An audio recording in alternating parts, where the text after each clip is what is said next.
everybody, and welcome to the Silent Hill Ascension pre-show. I'm actually appearing tonight, Eduardo, joined here by none other than Noah, who is going to do us the delight of explaining the run of show to you, the audience, as our production team puts that on screen. So good to see you here tonight, Eduardo. Thanks for having me. And so we're gonna have our pre-show right now. It's 5:40 p.m. Pacific on Mondays, Wednesdays, and Fridays. Then the show every weekday at 6 p.m. Pacific, and then the post-show right after on Mondays, Wednesdays, and Fridays. So stick around after the show. Right, we do it because, again, you know it because you've been here a lot, but for those who don't, Silent Hill Ascension is a socially interactive streaming series where all of you collectively shape and experience its ever-evolving story. And don't worry, we'll tell you all about how you've shaped that recently. So you collaborate and compete with others to try to make the choices you want to see occur. Again, we'll break down what happened because it was extremely close. But when each decision ends, the choice is canon. What you saw yesterday's canon. The scene we're going to show you played yesterday, that's the canon scene. It's the version of the show that everyone sees. It's a canon story shaped by you, the participating audience, every day. And there's nothing else than the merging ceremony and what Eric's role is within it. That could be our setup scene for today. Our production team's going to put it up on screen. Whether you've seen it or not, just enjoy it.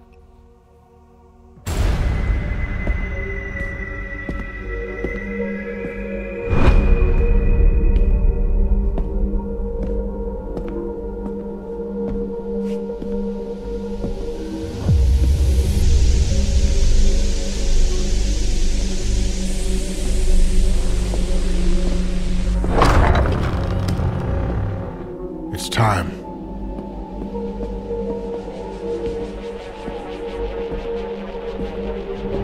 The time has come for us to merge our souls so that we might shield ourselves against the withering's blight. To best magnify the power of our merging, there must be a point of convergence, a nexus for the energy we created, and that is the Satyr.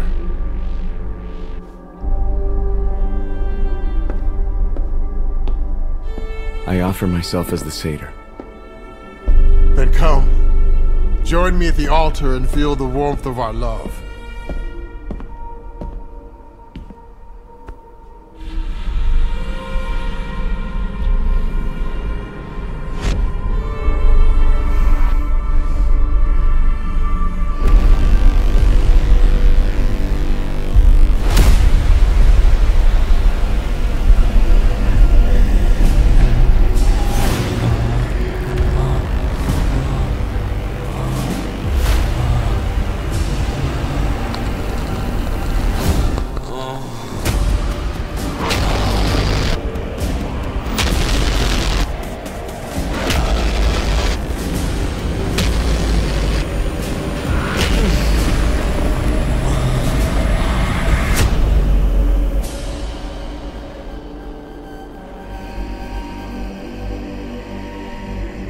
Now we must take our Satyr out to meet the night sky.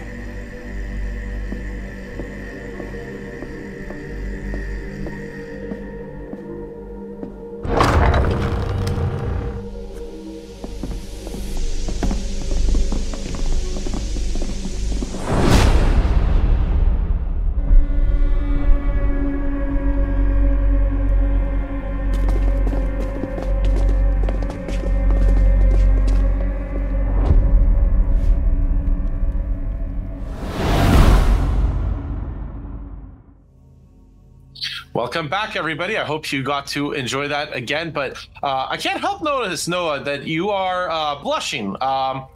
Was there anything about the? And by the way, I don't know where Layla is. So she said like she got a mask recently, and then we haven't heard from her. But anyways, so Noah, again, you were blushing because you. This scene is actually something you're intimately familiar with, professionally so, actually. Well, I remember like just joining the project, and I did say that, you know, I was working on the VO delivery side. And by the way, which is awesome to see how much the audience loves and gives good feedback on the VO. We have very talented actors. But I remember seeing that there will be orgy sounds, and I was very excited, and I wasn't quite sure, because in the beginning, when you start the plot, you're like, where's the Morty gonna be at, But now, oh boy. And as you said, it was very tastefully done, honestly. And I see Mr. Peacelosh here. He's saying the cult of the merge has taken Layla. Yes, so I am blushing. It brings back the memories of working on the orgy sounds. I'm very excited that we all got to hear them together.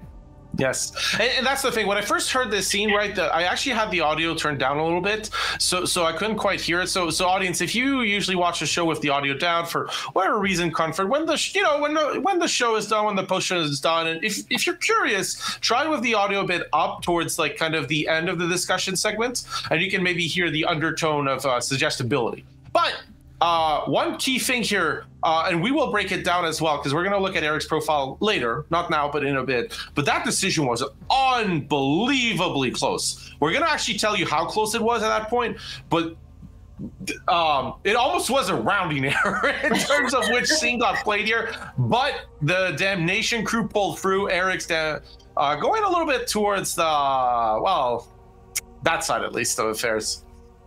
Yes, I am very proud of all of us. We did it. We made it to the Morgy, and it will take me some time to recover, from the blushing. It's pretty severe. No, for sure. But, something that there's nothing to blush about is this decision that's closing today, because we saw at the end of that scene Rachel appear out of the fog. And then one of the other scenes that played out was actually Faith being returned. And one of the things is today's decision that's closing in 17 minutes. Well, production's going to put that on the screen. No, if you could describe that for our audience just before we just go into the discussion about it.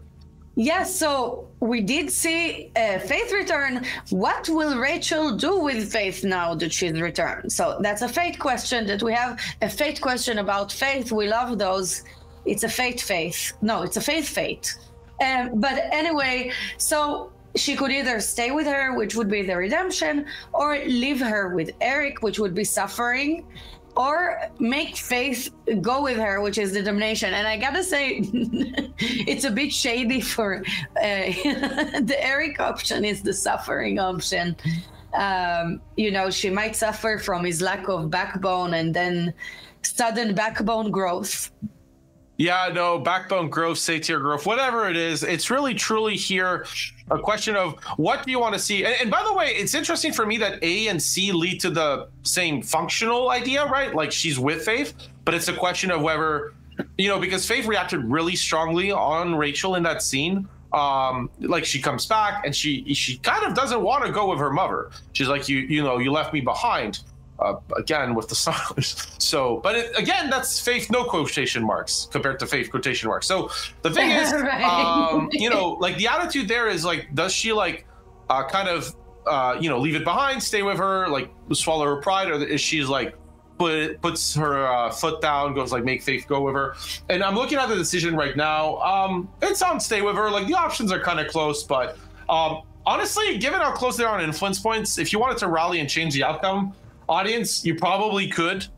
This one is close enough for it, but as things stand, it's solidly in redemption. So that's in 15 minutes. We'll see what happens essentially.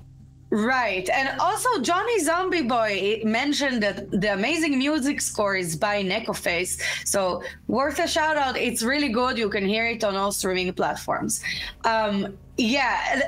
People here are saying, Drew is saying, we have no IP left. We are spent after the Morgy. Yeah, people kind of went out of pocket there with the Morgy. But Noah, so how do they reload? Because our Fate and Hope system does allow a little bit of a reload here, right? Right. Okay. So with our Fate and Hope systems, you can earn influence points by making decisions, and endurance scenes and puzzles. All of these contribute to whether or not a character will face damnation, suffering, or redemption in the Silent Hill Ascension final. So that you want the character's hope to be high enough for them to survive a crucial story moment. So their fate is decided across the length of the season. So you have time, well, not so much time because the decisions are being made. So like whether you participate or not, it's gonna happen. So might as well jump in there. But let's talk about the concept here of the interactive series. Yeah, so one of the things is that kind of throughout the season, this evolution is really important. We're in about a minute and ish, we're going to look at Eric in more detail. And the reason I mentioned that, and in the post show, we'll look at Astrid, but the reason I mentioned that is their hopes actually kind of swapped. Astrid's hopes was negative. She was a character that was here from the start, so she kind of suffered at the end as you, the audience, got to grips with like the endurance scenes. Toby rip, but Astrid had time, so she's actually in the positive. But Eric's hope is now negative. Now I don't know why. But that might be due to maybe, say, the puzzles. That can definitely contribute to a character being in trouble. So we haven't talked about the puzzles in a while. So, if after the show you're feeling like, I want to help some of these characters, the puzzles are actually a really good way to do so. And I don't know, as a fan of them. I love me the puzzles. They are soothing, and I need to calm my nerves.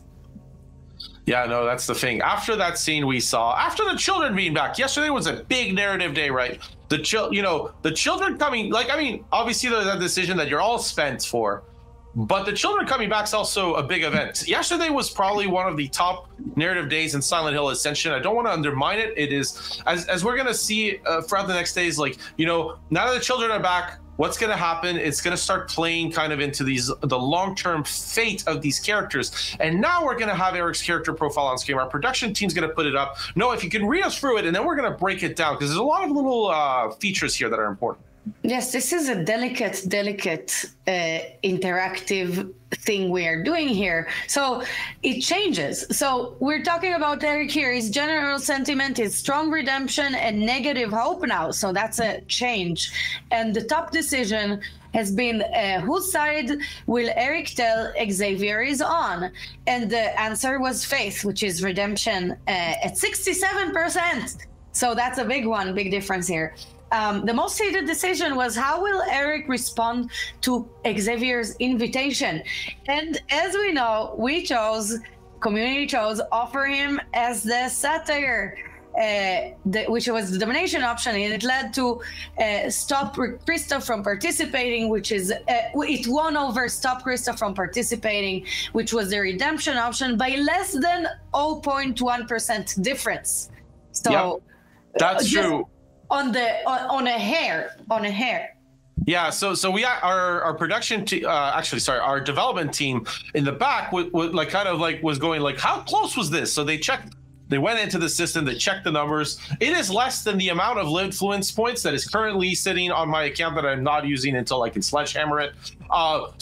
No, it was only 17,000 influence points separating the two top options. So again, there were 14 plus million influence points on both Redemption, on Damnation. And honestly, Suffering was actually having a good run until yesterday kind of imbalanced things. That difference was really small. Like, it could have honestly swung either way, quite literally here. But we talked a lot about that. I want to put that spotlight back onto Faith, because one of the things is, one of the very first decisions Eric had was telling Xavier his motivation, what matters to him. And the thing is, right, Faith won by a landslide.